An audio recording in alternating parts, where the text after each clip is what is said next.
Let us look at examples of random processes. The first one is known as Bernoulli process.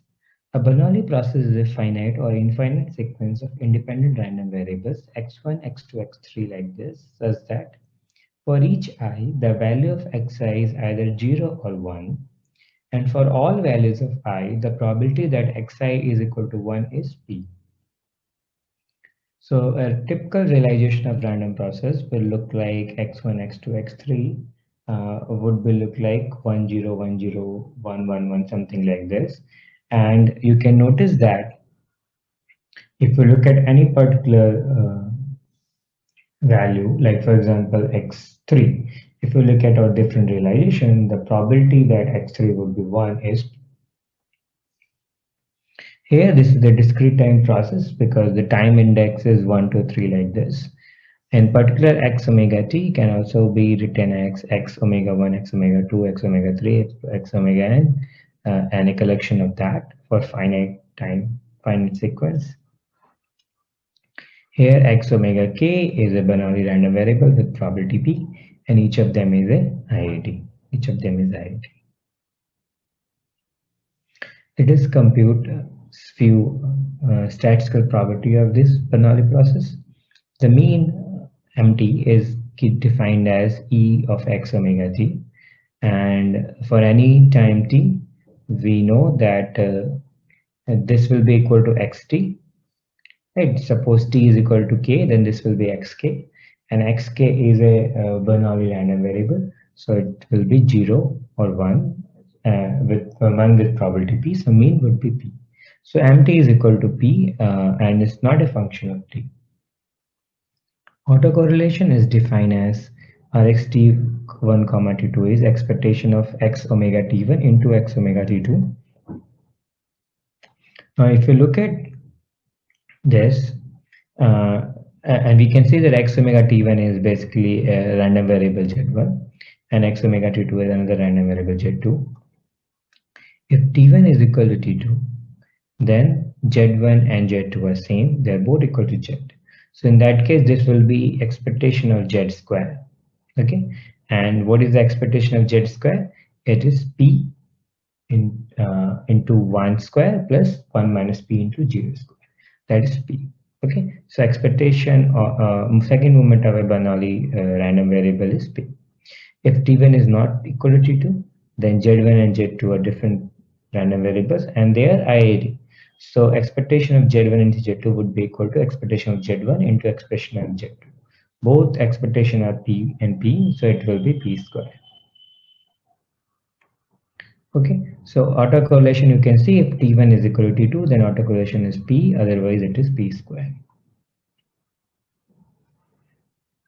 The another example we will look at is known as Markov random process.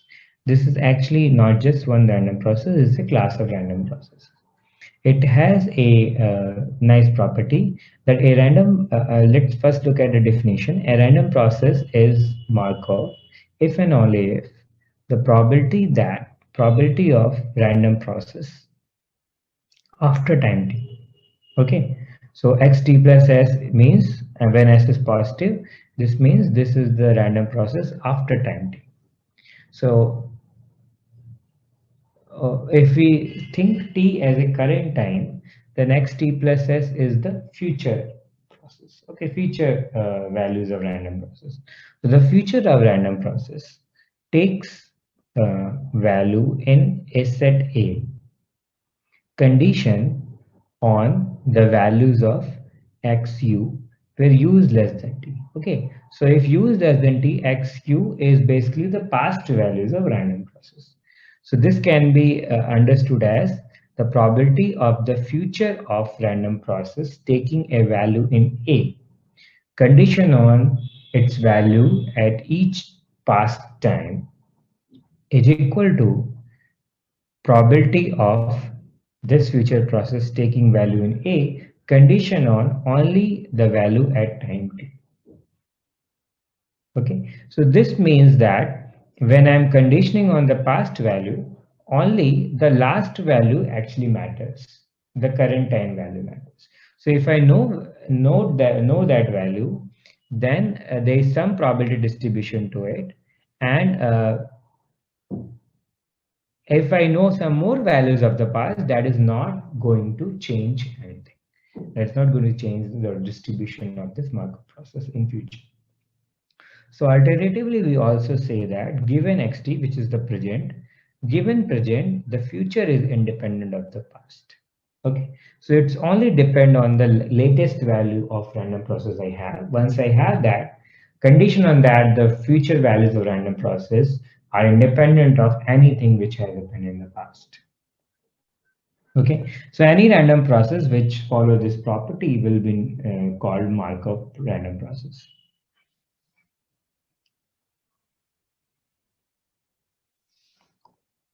Okay, let us see one example. First, we'll define one more random process property. We say a random process has independent increments if for every time, every this time instance t1, t2, and tn, the difference of the change in the random process in interval t1 comma t2, which is xt2 minus xt1, is independent of the difference that occurred in interval t2 comma t3 or tn minus comma tn. So if these are some time instants, they divide the time interval into small time. They divide the time into small time intervals like T1 to T2, T2 to T3, T2 to T4, like this. Then the change of occurred in the random process in each of that interval is independent. Then we call the random process has the independent increments. Okay, the very intuitive definition that the increment in each interval is independent.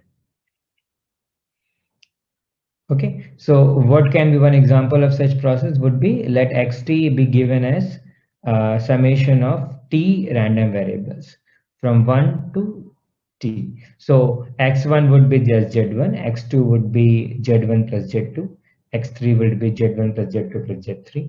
Okay, and assume zi's are all independent.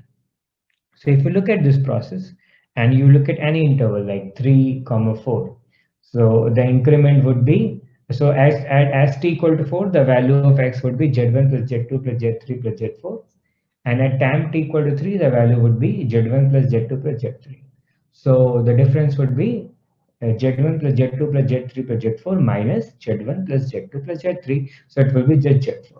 So you can actually show that for any interval m comma n, the increment is uh, zm plus 1, zm plus 2 until zm.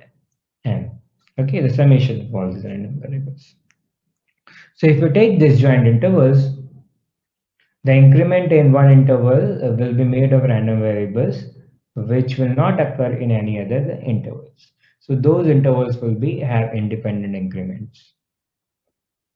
You can also show this Markovian, because if I know the value of Zn, and then the value of any random process in any later interval would be Zn plus these extra random variables. Okay, and even if I give you one more value of Zn minus 1 or Z1, that is not going to change the distribution of Zn if m is more than n. So this is a Markovian process also, and it has the independent increments. Another example of random process is Brownian process.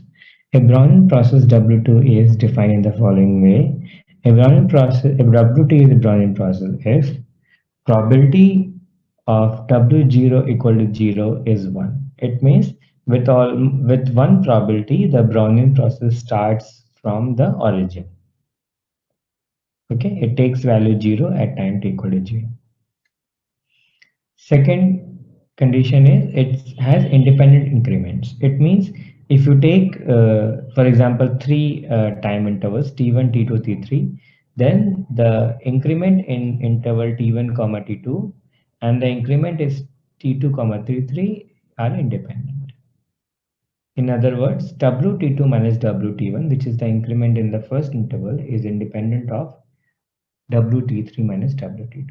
Okay, this is true for any set of disjoint intervals.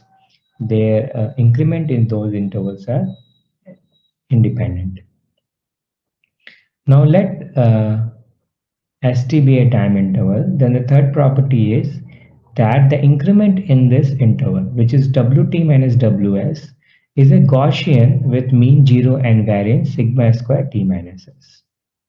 Okay, so this variance depends on the length of the interval. If the interval is big, then the variance will be linearly proportional to it. And the fourth property is that W is a continuous function with almost one probability, So everywhere continuous. So wherever you look, it cannot have breaks. Okay. So the path is continuous. So now let us see whether this is a WSS process.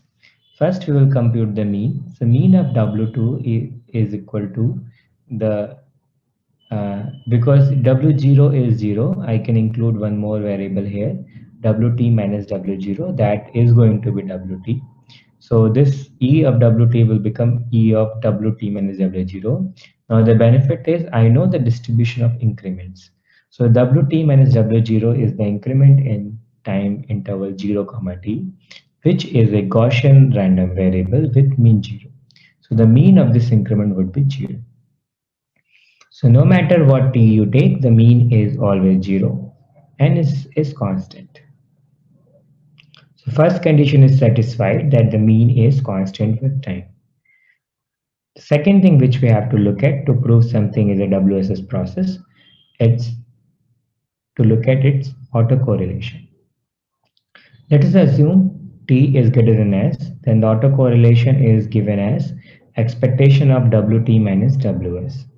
Now again, as I've said, we know the distribution of increments, so we will try to convert this to a representation in terms of increments. So I will add here my Ws and subtract it. So Wt minus Ws plus Ws. So this Wt minus Ws is the increment in time interval s comma t. So I'll separate it out. So Wt minus Ws into Ws, and then you will have a term Ws into Ws. Now, if you look at this, Wt minus Ws is the increment in time s comma t, and Ws is the increment in time 0 comma s. They are independent. This will be equal to expectation of this into expectation of this. Both are 0. Then you have E of Ws square. The second moment of the increment in interval 0 comma s is equal to variance plus the mean square. The mean is 0 and the variance is sigma square s. So what you get is a sigma square s. And this was given t was more than s. If actually s was more than t, you would have gone sigma square t with the same logic. So the variance expectation of Wt into Ws is actually equal to sigma square into minimum of t comma s.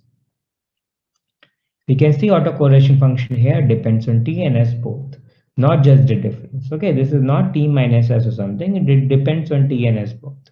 So this Brownian process is not a WSS process. We will now see a random process example which is used to model arrivals. So what arrival I means that suppose there is a queue where there are customers arriving or there are phone calls coming, and then these phone calls come at a particular time. So if I note down all those times, because of the random nature of these phone calls, they make a sequence of time instants. How do I model this random process?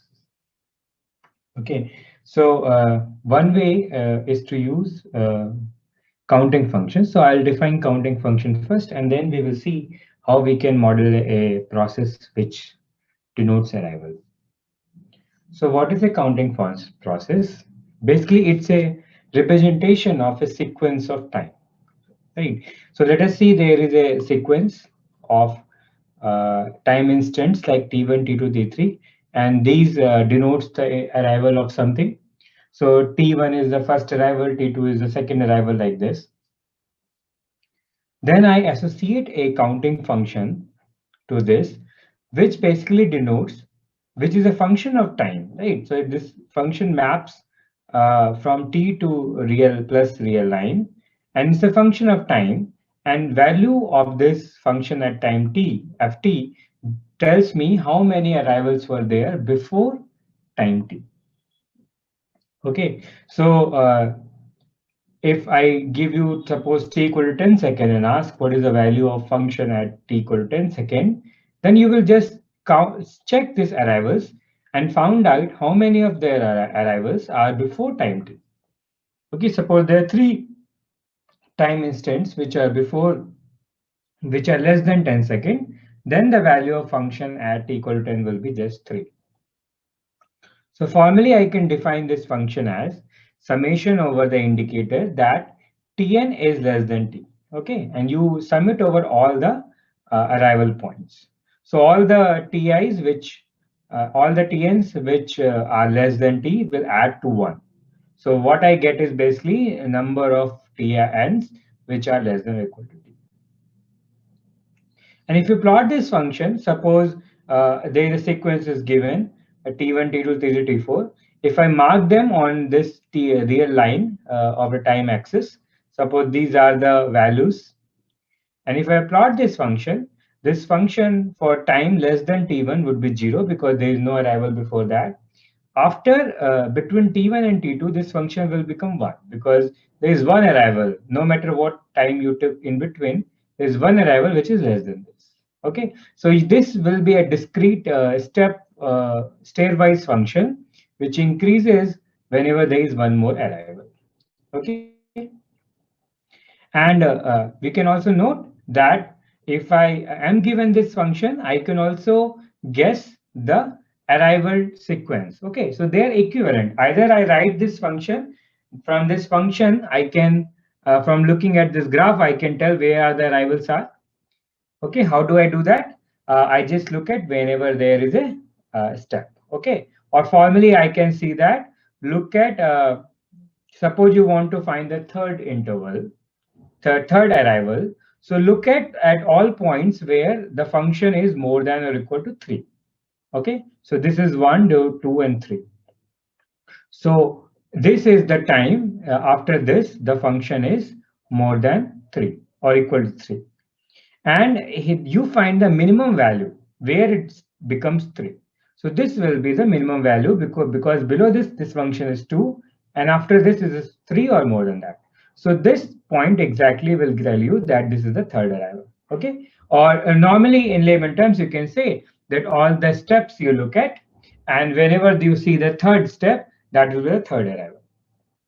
Okay, so from looking at this counting function, you can find where the arrivals are. And also, if you know the arrivals, you can guess this, you can find out this counting function also with using this formula. There is, in counting function, between this arrival, the time spent is known as the inter-arrival time. So between 0 and T1, this is the first arrival time. This is between T1 and 2, this is second arrival time, and third arrival time. Okay, so you can also say that if I know all this arrival time U1, U2, U3, then the Tn is actually given as the summation of first and arrival times. Okay.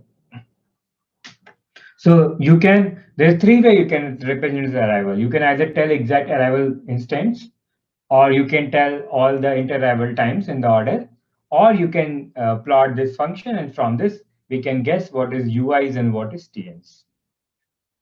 So this counting function is a way to model a deterministic arrival. Okay. Now, when we talk about a process, a random process where these arrivals are random, we can still use this counting function, although instead of having a deterministic waveform corresponding to deterministic points, arrivals, now because the arrivals are random, at every different realization, which refers to a different configuration of arrivals, you will see a different counting function. Okay, so this counting function itself is the a random process. Okay, if you change this TIs, then you will every time you do this experiment and you see some arrivals, you whenever you plot this counting function, this will be a random waveform. So this will be a random process. So one of the interesting random process here is known as Poisson process. So let us see how it is defined. A Poisson process n t with parameter lambda is defined as, first of all, n is a counting function. Okay, so this means it has stairwise. So you can either say n is a counting function, so it has stairwise look with stairs at exactly some arrival points, or you can also say n is a set of time arrival points. Okay, both are same thing. Either you represent them in terms of arrival points, or you represent n in terms of a stairwise function. Okay, so n is a counting function and has independent increments. Okay, so between if you take any two disjoint time intervals and look at the arrivals between them, those are disjoint increments. And also, if you take any interval s comma t, where t is more than or equal to s, in that case, nt minus ns, which is the increment in that time interval, is a Poisson random variable with parameter lambda t minus s. Okay, so again, look at this. If this interval is small, like 5 seconds, then a number of arrivals. See, notice this increment in interval s comma t is nt minus ns is nothing but the number of arrivals in this interval. Okay, that is just from the definition of counting function. So if this is t s comma t, suppose is a 5 second duration, you will see arrival lambda 5. Okay, lambda 5. You will see arrivals which are random arrivals but with mean lambda 5.